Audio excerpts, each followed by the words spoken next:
అందరికీ వందనములు. దేవుని నామనికి స్తోత్రములు. ఎలా ఉన్నారండి? బాగున్నారా? మంచిది. నేటి మన ధ్యానాంశము, ఇదిగో నా దూత నీకు ముందుగా వెళ్ళును. ఇదిగో నా దూత నీకు ముందుగా వెళ్ళును. నిర్గమాకాండము 32వ అధ్యాయము 34వ వచనం చదువుకుందామండి. కాబట్టి నీవు వెళ్ళి నేను నీతో చెప్పిన చోటు ప్రజలకు నడిపించుము. ఇదిగో నా దూత నీకు ముందుగా వెళ్ళును. నేను వచ్చు దినం వరకు వారిని పాపములను వారి మీదకి రప్పించదని మోషేతో చెప్పాను. మోషేతో ఇక్కడ యెహోవా దేవుడు మాట్లాడుతున్నాడండి. ఏమని మాట్లాడుతున్నాడు? మోషే, నేను చెప్పిన స్థలంనకు వారిని నడిపించుము. ఇదిగో నా దూత నీకు ముందుగా వెళ్ళును అని మోషేతో మాట్లాడుతున్నాడు. అలనాడు మోషేతో మాట్లాడిన దేవుడు ఈరోజు నీతో నాతో మాట్లాడుతున్నాడండి. మనతో మాట్లాడుతున్నాడు. మనకి ముందుగా దూతను పంపిస్తాను అని మాట్లాడుతున్నారు. సో ఇక్కడ ఇంకా మోషేతో దేవుడు చెప్పి అన్నాడు, ఇదిగో దూత ముందుగా వెళ్ళను, నీకు దూత ముందుగా వెళ్ళను, నువ్వు వారిని నేను చెప్పిన ప్లేస్కి నడిపించుము అని యేసయ్య చెప్తున్నాడు. ఇలాగా ఇశ్రాయేలు నడిచి వెళుతూ ఉన్న సమయంలో యెహోవా దూత పగటిపూట మేఘస్తంభంలోను రాత్రిపూట అగ్నిస్తంభంలోను ఉండి వారిని నడిపించినట్లుగా మనకి తెలుస్తుంది. సో కాబట్టి ఇక్కడ యెహోవా దూత నీకు ముందుగా వెళ్ళును, ఇదిగో నా దూత నీకు ముందుగా వెళ్ళునని మోషేతో చెప్పిన దేవుడు ఈ సమయంలో, మార్నింగ్ సమయంలో మనతో మాట్లాడుతున్నాడు. నీతో నాతో మనందరితో మాట్లాడుతున్నాడు. ఇదిగో నా దూత నీకు ముందుగా పంపిస్తానని. ఇలాగే ఇశ్రాయేలుకు ముందుగా దూతను పంపించిన దేవుడు దానియేలుని సింహపు బోనులో వేసినప్పుడు దేవదూత వచ్చి సింహపు నోళ్లను మూయించి అన్నది.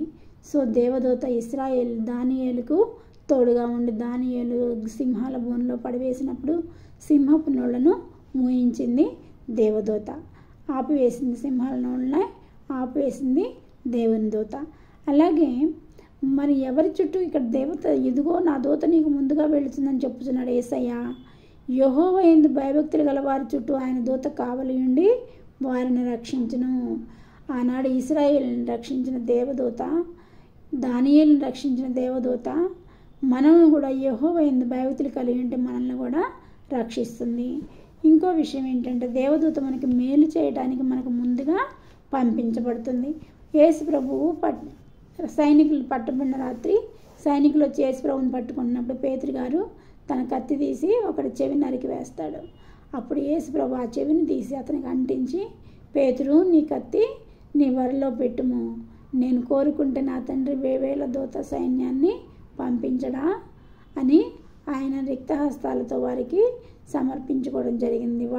వాళ్ళకి అప్పగించుకున్నాడు. ఆయన యేసయ్య సైనికులకి తను తాను అప్పగించుకున్నాడు. కాబట్టి యేసయ్య కోరుకుంటే వేవేల దూత సైన్యము వస్తుంది.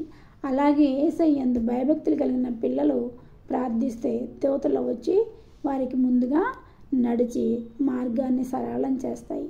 యేసు ప్రభు ఎందుకు ఈ లోకంలో మరణమవ్వాల్సి వచ్చింది, ఎందుకు సైనికుల చేత పట్టబడవలసి వచ్చిందంటే ఈ ప్రపంచంలో ఉన్న ప్రతి ఒక్క పాపమును, ప్రతి ఒక్క పాపిని రక్షించుటకు ఆయన భూలోకమునకు వచ్చి నరరూపంలో వచ్చి మనకి ఇక్కడ సిలువలో మరణించి రక్తాన్ని కార్చి ఆ రక్తంతో మనల్ని కడిగి మనల్ని పరిశుద్ధినిగా చేశాడు.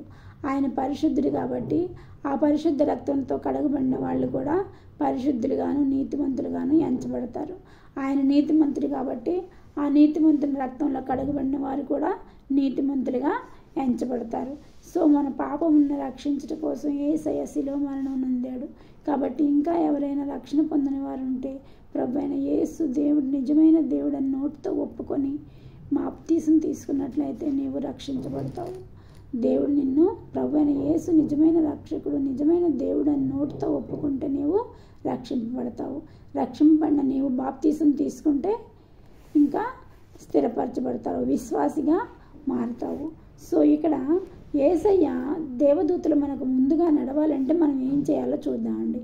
యేసుక్రీస్తునందు విశ్వాసం ఉంచి ప్రార్థించాలి.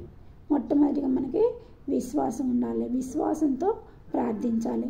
రెండవదిగా యెహోవా యందు భయభక్తులు కలిగి ఉన్న వారి చుట్టూ దూతలు కావలి ఉండును. కాబట్టి ముందు మనం యెహోవా యందు భయభక్తి కలిగి ఉండాలి.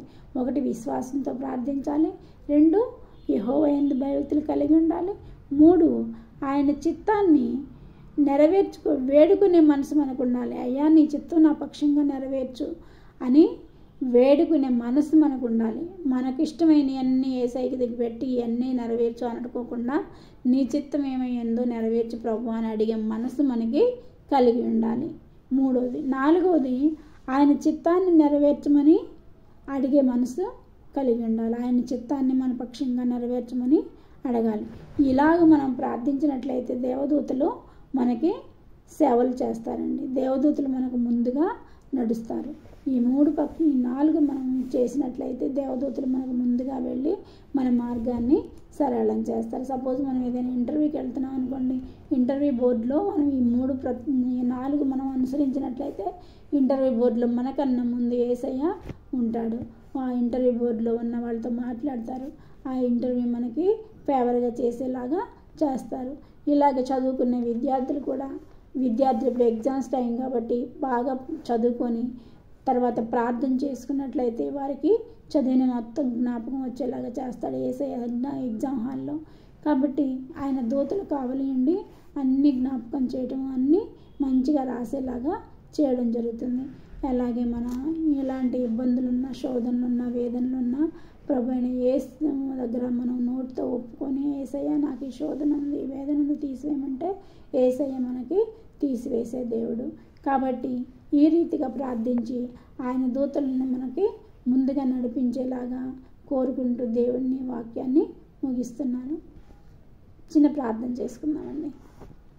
సర్వోన్నతుడ, మహోన్నతుడ, నీ పాదములకు స్తుతులు స్తోత్రములు. అద్భుతకరుడా, ఆశ్చర్యకరుడా, నీ పాదములకు స్తుతులు స్తోత్రములు.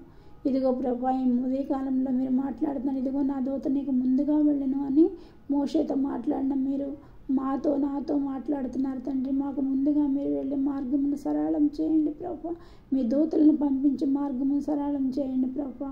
యేసయ్య ఇక్కడ తలలంచిన ప్రతి ఒక్క బిడ్డ ప్రభా ఎలాంటి శోధన, వేదన, బాధల్లో ఉన్నా కానీ వారికి ముందుగా వెళ్ళి వారి శోధన, వేదనలను తీసివేయండి ప్రభా. వారికి ముందుగా వెళ్ళి మార్గం సరళం చేయమని కోరుకుంటూ మా ప్రభును ప్రియకుమారుడైన యేసుక్రీస్తు నామమున అడుగుచున్నాను తండ్రి. ఆమేన్.